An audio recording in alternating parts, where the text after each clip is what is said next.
With Fusion 360, I can create t-spline bodies using the extrude, revolve, and sweep commands. These commands can be found by entering the sculpt environment with create form. To start out, I'll make sure I'm in the sculpt workspace. I'll come up to create, extrude. I'll pick the profile and I can use the manipulator to set the height. You can see that this is an approximation of the curve. To get closer to the curve, I can add more faces using the manipulator. In the dialog box, I have two options under spacing, curvature or uniform.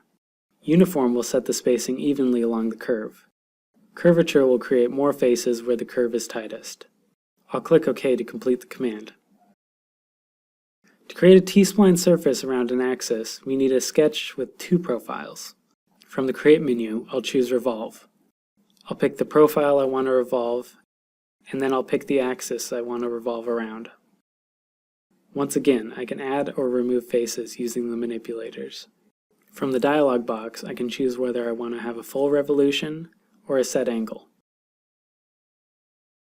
I can choose whether I want my shape to be one-sided, two-sided, or symmetric. Finally, I can add symmetry, which is shown by these green lines. I'll click OK to complete the command.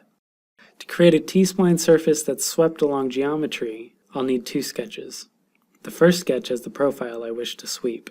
The second sketch has the path along which I want to sweep the profile.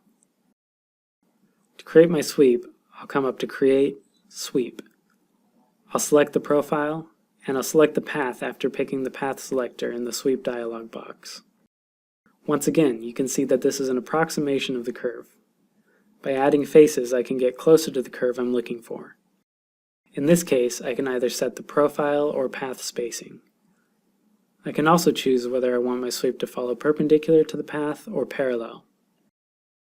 I'll click OK to complete the sweep. And now I can modify these surfaces just as we would expect with t-spline geometry. That concludes this video on creating t-spline surfaces from sketched geometry.